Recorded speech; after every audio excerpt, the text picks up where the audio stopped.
নমস্কার বন্ধুরা, PPT easy কুকিংয়ে আপনাদের সকলকে স্বাগত। আজকে একটা সম্পূর্ণ নিরামিষ পটলের রেসিপি নিয়ে চলে এলাম। আমার আজকের রেসিপি ছানা পটলের কালিয়া। সম্পূর্ণ নিরামিষ এই ছানা পটলের কালিয়া গরম ভাতের সঙ্গে, এমনকি ফ্রাইড রাইস, পোলাও, নান, পুরি, পরোটা সব কিছুর সঙ্গেই খুবই ভালো লাগে। পটল পনির তো আমরা অনেকেই খেয়েছি, তবে ছানা দিয়ে এইভাবে পটলের কালিয়া অনেকেই হয়তো ট্রাই করেননি। অসাধারণ স্বাদের নিরামিষ এই পদটা আমার বিশ্বাস আপনাদের ভালো লাগবে। ভালো লাগলে লাইক, কমেন্ট, শেয়ার করবেন আর চ্যানেলটাকে সাবস্ক্রাইব করে পাশে থাকবেন। চলুন তাহলে রেসিপিটা শুরু করি।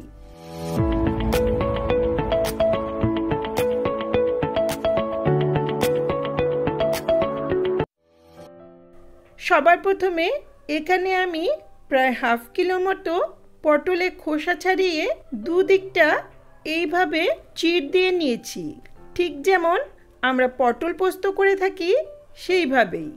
এটা ভালো করে ধুয়ে এখন সামান্য লবণ আর হলুদ দিয়ে ম্যারিনেট করে নেব।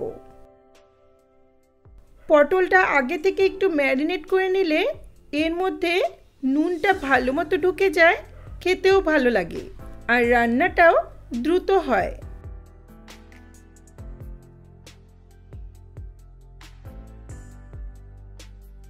এটা মাখা হলে এক পাশে রেখে চলে যাচ্ছে নেক্সট প্রিপারেশনে। ব্লেন্ডিং জারে নিচ্ছি 2 ইঞ্চি আদা, 2টো কাঁচা লঙ্কা, বাকি 2টো কাঁচা লঙ্কা শেষে ইউজ করব।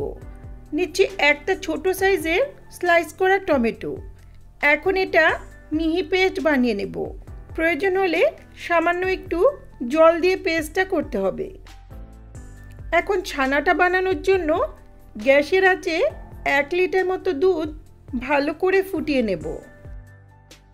দুধটা ফুটে উঠেছে, এখন গ্যাসের ফ্লেমটা অফ করে দুধের টেম্পারেচারটা একটু কম করে নিচ্ছি। 1 মিনিটের মতো অপেক্ষা করার পর এখন একটা বাটিতে 1/4 কাপ জল আর 1 টেবিল স্পুন ভিনিগার মিশিয়ে নিলাম। এই মিশ্রণটা অল্প অল্প করে এই দুধের মধ্যে মেশাবো আর ক্রমাগত নাড়তে থাকবো। এইভাবে অল্প অল্প করে ভিনিগার জল মিশিয়ে নিলে ছানাটা অনেকটাই নরম হয়, খেতে শুষ্ক মনে হয় না।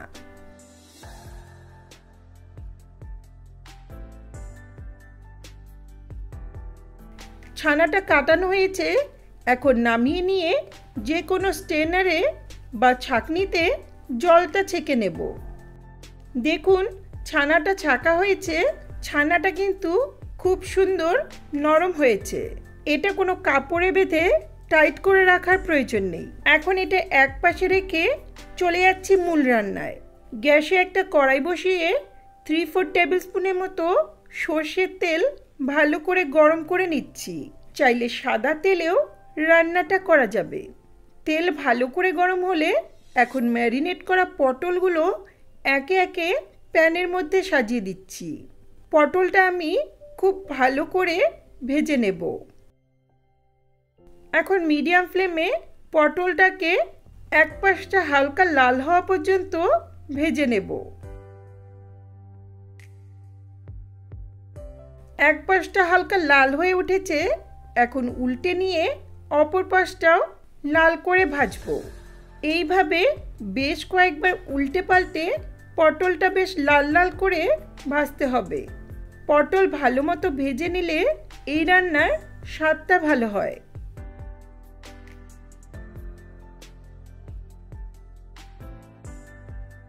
বেশ কয়েকবার উল্টে পাল্টে পটলগুলোকে লাল লাল করে ভেজে নিয়েছি। এখন এগুলো তুলে নিচ্ছি। দেখতেই পাচ্ছেন আমি কতটা লাল লাল করে পটলটা ভেজেছি। অবশ্যই পটলটা ভালো মতো ভাজতে হবে।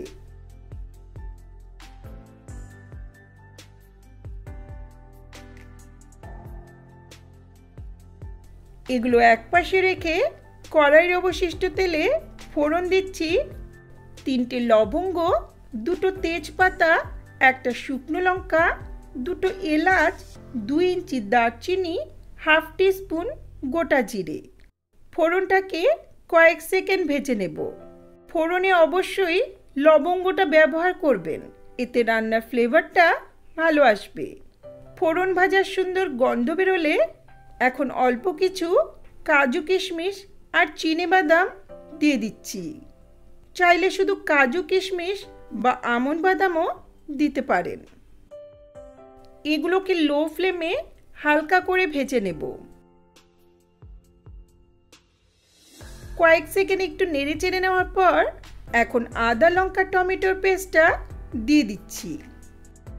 ব্লেন্ডিং জারে অনেকটা লেগে আছে, তাই সামান্য একটু জল দিয়ে ধুয়ে দিয়ে দিলাম। একই সঙ্গে দিচ্ছি হাফ টিস্পুন করে হলুদ গুঁড়ো, ধনের গুঁড়ো, জিরের গুঁড়ো আর লাল লঙ্কার গুঁড়ো। লাল লঙ্কার গুঁড়োটা একটু কালার হবে, হালকা ঝালও হবে। তবে ঝালটা যদি কম দিতে চান তাহলে কাশ্মীরি লঙ্কার গুঁড়ো দিতে পারেন। এখন এগুলোকে নেড়ে চেড়ে 2 মিনিটের মতো মিডিয়াম ফ্লেমে কষিয়ে নেব। 2 মিনিট কষানো হয়েছে। এখন গ্যাসের ফ্লেমটা লোতে রেখে 3-4 টেবিল স্পুনের মতো ঘন দই দিয়ে দিচ্ছি। এখন ফ্লেমটাকে লোতে রেখেই আরও 2 মিনিট কষিয়ে নেব, যাতে দইয়ের কাঁচা গন্ধটা চলে যায়।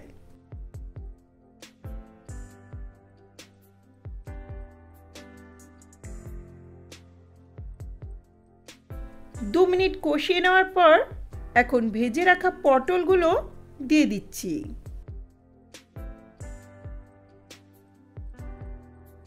পটলটা দেওয়ার পর আরও 2 মিনিটের মতো লো মিডিয়াম ফ্লেমে নেড়ে নেব।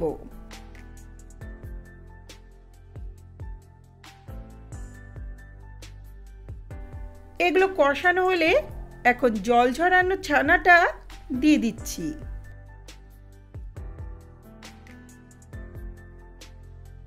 ছানাটা দেওয়ার পর ভালো করে মিশিয়ে নেব।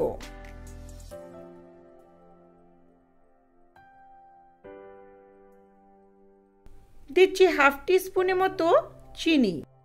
ছানার যে কোনো রান্নায় সামান্য একটু মিষ্টি দিলে স্বাদটা ভালো হয়। এখন আবারও মিডিয়াম ফ্লেমে ততক্ষণ কষাবো যতক্ষণ না ছানার জলটা পুরোপুরি শুকিয়ে যাচ্ছে। এইভাবে একটু কষিয়ে নিলে ছানার কাঁচা গন্ধ চলে যাবে, রান্নার স্বাদটা ভালো হবে। দেখুন তেলটা ছেড়ে আসছে, দেখেই বোঝা যাচ্ছে এগুলো ভালো মতো কষানো হয়েছে। এখন দিচ্ছি হাফ কাপ মতো উষ্ণ গরম জল আর 1 কাপ মতো ঘন দুধ। চাইলে শুধু দুধ দিয়েই রান্নাটা করতে পারেন। ঘরে দুধ না থাকলে পাউডার দুধ উষ্ণ জলে গুলিয়ে রান্নাটাতে দিতে পারেন, এতে স্বাদটা বেশ ভালো হয়।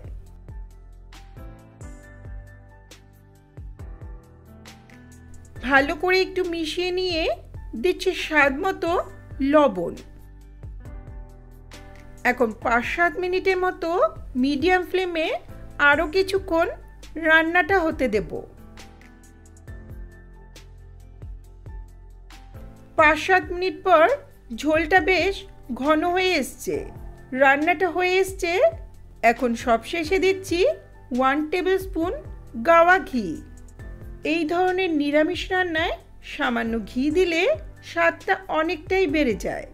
ভালো মতো ঘিটা একটু মিশিয়ে নিয়ে দিচ্ছি 1 টিস্পুন গরম মশলার গুঁড়ো আর 2টো চেরা কাঁচা লঙ্কা। আর রান্না করার প্রয়োজন নেই, ভালো করে একটু মিশিয়ে নিয়ে ঢাকা দিয়ে গ্যাসের ফ্লেমটা অফ করে কিছুক্ষণ স্ট্যান্ডিং টাইমে রেখে দেব।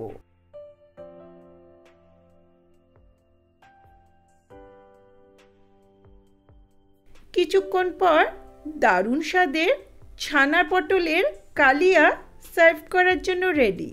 দেখুন কালারটা কতটা সুন্দর হয়েছে, গ্রেভির কনসিস্টেন্সিটা কিন্তু একেবারে পারফেক্ট হয়েছে। এই ছানা পটলের কালিয়া গরম ভাত, এমনকি ফ্রাইড রাইস পোলাওয়ের সঙ্গেও অসাধারণ লাগে।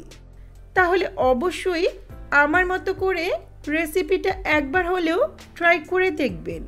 আশা করছি রেসিপিটা ভালো লাগবে। ভালো লাগলে লাইক, কমেন্ট, শেয়ার করবেন আর চ্যানেলটাকে সাবস্ক্রাইব করে পাশে থাকা বেল আইকনটা অবশ্যই প্রেস করবেন, যাতে আমার ভিডিওর নোটিফিকেশনগুলি আপনাদের কাছে সহজেই পৌঁছে যায়। ধন্যবাদ।